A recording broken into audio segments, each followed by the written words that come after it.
Good morning সবাইকে। কেমন আছো তোমরা সবাই? আশা করি তোমরা ভীষণ ভালো আছো। রীতার সাজ সংসারের একটা নিউ ব্লগে তোমাদের সবাইকে ওয়েলকাম। দেখো, সকাল সকাল মা আমাকে দিয়েছে লিকার চা আর একটু ছোলা দিয়ে মুড়ি। তো সকালে ব্রেকফাস্ট করে নেওয়ার পরে এদিকে দেখো আমি দুপুরবেলা রেডি হয়ে বেরিয়ে পড়েছি। আজকে আমার একটা ব্রাইডাল সাজানো আছে।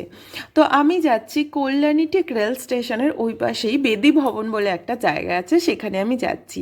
দেখো দুপুরবেলা রাস্তাঘাট প্রচণ্ড ফাঁকা, আর এই দেখো আমার সাথে যাচ্ছে নেহা।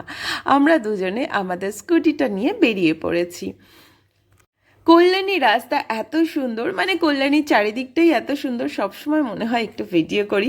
দেখো এখানে আমরা দাঁড়িয়ে পড়েছি রাস্তার মধ্যে গাছের ছায়ায়। কেন বলো তো? ওই দেখো রেল স্টেশনের পাশ দিয়ে যাওয়ার সময় যখনই আমরা ক্রস করবো রাস্তাটা, তখন লেভেল ক্রসিংয়ে দেখো গাড়ি আটকে দিয়েছে, কারণ গাড়ি যাচ্ছে এখান দিয়ে, একটা মালগাড়ি যাচ্ছে, যাচ্ছে তো যাচ্ছেই। আমরা দাঁড়িয়েই আছি, কখন থেকে ওয়েট করছি কখন ট্রেনটা যাবে। তারপরে আমরা চলে এলাম ফাইনালি ব্রাইডের বাড়িতে। তো এসে দেখলাম ওর এখনও ভাত কাপড় খাওয়া দাওয়া কমপ্লিট হয়নি। খাওয়া দাওয়া কমপ্লিট করে আমরা বসে পড়েছি। ওর নাম হচ্ছে দুর্গা। দেখেছো, ওর বিয়ের দিনও আমি সাজাতে এসেছিলাম, সেই ব্লগটাও আপলোড করা আছে, তোমরা যারা দেখোনি তারা দেখে নিও। আর দেখো, ওকে বলছিলাম ফার্স্ট টু লাস্ট যে ভিডিওটা করব, তার জন্য বারে বারে কিছুতেই ঠিক হচ্ছিল না। আমি বলছিলাম হাতটা ধরে রাখো, কিছুতেই সরাবে না, বারে বারে সরিয়ে দিচ্ছিল। ফাইনালি আমাদের কমপ্লিট হলো। এবার এলো লেন্স পরানো। লেন্সটা পরাতে খুবই খুবই প্রবলেম হয়েছিল, বলে বোঝাতে পারবো না। যেহেতু ও ফার্স্ট টাইম লেন্স পরছে, ফার্স্ট টাইম মিন্স বিয়ের দিনও পরেছিল, বাট প্রচণ্ড প্রবলেম হয়েছিল, কিছুতেই চোখটা ওপেন করে রাখতে পারছিল না, আর চোখে জল চলে আসছিল, তাই লেন্সটা বারে বারে বেরিয়ে আসছিল। অনেক কষ্টে আমরা লেন্সটা পরলাম। এরপরে দেখো মুখটা ক্লিন করে টোনিং করে তারপরে আমি ভালো করে ময়শ্চারাইজ করে দিচ্ছি। যে কোনো মেকআপ করার আগে স্কিন প্রিপারেশনটা ভীষণ জরুরি, তো স্কিনটাকে ভালো করে ময়শ্চারাইজ করে নিতে হবে। এরপরে দেখো আমি প্রাইমার লাগিয়ে নিচ্ছি। প্রচণ্ড গরম ছিল। প্রাইমার লাগিয়ে নেওয়ার পরে আমি ওয়াটারপ্রুফ করার জন্য মেকআপটাকে একটা প্রোডাক্ট ইউজ করে নিচ্ছি। এরপরে দেখো হঠাৎ করে কারেন্ট অফ। এদিকে দেখো নেহা তো হাওয়া করছে, আর আমি তার মধ্যে মেকআপ করাচ্ছি, কারণ টাইমের মধ্যে তো আমাকে কমপ্লিট করে দিতে হবে। এইদিকে দেখো এদিকে একটা আন্টিও হাওয়া করছে। তারপরে প্রায় আধ ঘন্টা বাদে কারেন্টটা এলো। খুবই কষ্ট করে আমরা কাজটা করছিলাম, কারণ যেহেতু প্রচণ্ড গরম। আর এটা জাস্ট বৃষ্টি হওয়ার কিছুদিন আগের ব্লগ, সাজাতে গিয়েছিলাম, তো আমি টাইমের জন্য এটা কমপ্লিট করে উঠতে পারিনি। এখন তোমাদের এই ব্লগটা রেডি করে আমি দিচ্ছি। তো তখন আরও বেশি গরম ছিল, কোনো রকমে কষ্ট করে আমরা কমপ্লিট করলাম। প্রচণ্ড ঘেমে যাচ্ছিল, যতই স্প্রে করি না কেন কিছুতেই কমপ্লিট হচ্ছিল না। তো দেখো মোটামুটি ওকে রেডি করে দিয়েছি। আর এদিকে দেখো নেহা আরও যারা যারা বাকি ছিল, তাদের বাড়ির যেসব লোকজন ছিল তাদের সবাইকে রেডি করে দিচ্ছিল। এই দেখো এই পুচকুটাকেও রেডি করে দিচ্ছে। এদিকে ব্রাইড দেখো রেডি হয়ে গেছে, ওর শ্যুটা পরা বাকি ছিল। দেখো ওর জুতোটা কি দারুণ, সেই জন্য আমি ওর জুতোটার একটা ভিডিও করেছি। এই দেখো আমার তো দারুণ পছন্দ হয়েছে, আর হিল জুতো আমার খুবই ভালো লাগে। তো যাই হোক, ব্রাইডকে তো খুবই সুন্দর লাগছে, কিন্তু ওর ভিডিও আমি রেডি করতে পারলাম না, মানে টাইমের জন্য করতে পারছি না।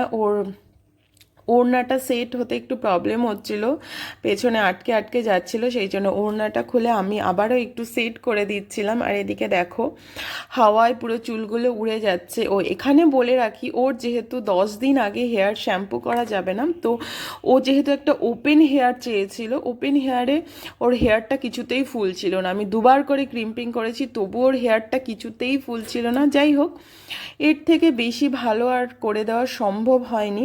আর একটু যদি হেয়ারটা ফুলতো আমার খুব ভালো লাগতো, মানে আমার স্যাটিসফ্যাকশান আসতো। যদি ওর ভালোই লেগেছে, ওর হাজব্যান্ডকেও জিজ্ঞেস করলাম, বললো না না ঠিক আছে ভালো হয়েছে।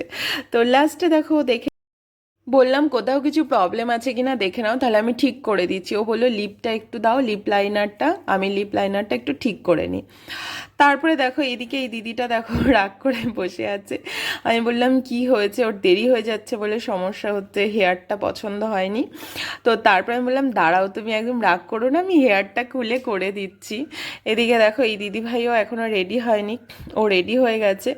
মোটামুটি সবাইকে রেডি করে দিয়ে আমরা যখন বেরোলাম, যেহেতু ব্রাইডের ছবি ভিডিও কিছুই করা হয়নি, তো আমরা ভাবলাম পরে করব। এখানে এসে দেখছি এত ভিড়, ব্রাইড সবার সাথে ছবি তুলছে, তো এখানে তো আমরা যেতেই পারলাম না। এই দেখো এটা হচ্ছে আমাদের বর বউ, দেখো দাঁড়িয়ে আছে, সবাইকে খুব মিষ্টি লাগছে দেখতে, ওকেও খুব ভালো লাগছে।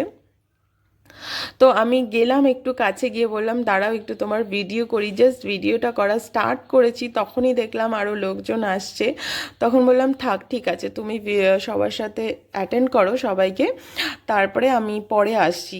এইবার ও আমাকে এত করে বলছে দিদি খেয়ে যাও খেয়ে যাও, খেয়ে অবশ্যই যাবে, যদি আমি না খেয়ে যাই ও খুব প্রচণ্ড ওর খারাপ লাগবে। সেই জন্য আমরা তখন আর ভিডিও করলাম না, আমরা খেতে চলে যাচ্ছি, ভাবলাম খেয়ে এসে তারপরে ভিডিও করব। তো দেখো আমি আর নেহা এখানে খেতে বসে গেছি, প্রচণ্ড গরম লাগছে, কাজ করে আর খেতেও ইচ্ছে করছিল না, তো সামান্য একটু আমরা খেয়ে নিলাম, খেয়ে দিয়ে চলে এসেছি। এসে দেখলাম মোটামুটি এখন কিছুটা ফাঁকা আছে, তো তখন বলল দিদি এসো তুমি তোমার ছবিগুলো তুলে নাও। তারপরে দেখো ওর ভিডিওটা করলাম, ওর হেয়ারটা ঠিক এই রকম হয়েছে, ওপেন হেয়ার, ওর খুব একটা বেশি হেয়ার ছিল না, ওর খুব কমও ছিল না, মোটামুটি ছিল। তো ওকে মিষ্টি লাগছে, ভালোই লাগছে দেখতে। তোমাদের কেমন লাগ অবশ্যই কমেন্ট করে জানিও, তাহলে আমার ভীষণ ভালো লাগবে, আবার মনে হবে যে না তোমরা সবাই আমার সাথে আছো, আমার পাশে আছো। দেখো আমি আর নেহা তারপরে একটু ভিডিও করে নিলাম, দেখো আমাদের চোখ মুখের কি অবস্থা হয়েছে। আর এ হচ্ছে পল্লব, আর এ হচ্ছে পল্লবের ওয়াইফ, ও আমার সাথে কলেজে পড়তো, ওখানে গিয়ে ওর সাথে দেখা হলো, আমার খুব ভালোও লাগলো, আমরা প্রচণ্ড গল্পও করলাম। আর এটা হচ্ছে আমার ভাই, ওর দিদিকেও আমি সাজাতে গেছিলাম, এখানে এসে সবার সাথে দেখা হলো। আর এই যে পল্লবের স্টুডেন্ট হচ্ছে দুর্গা, মানে আমি যাকে সাজাতে গেছিলাম। তো আমি বেরিয়ে যাচ্ছি, বেরোনোর সময় দেখলাম সবাই প্রচণ্ড আনন্দ করছে, নাচ করছে। আজকের ব্লগটা ছিল এইটুকুনি।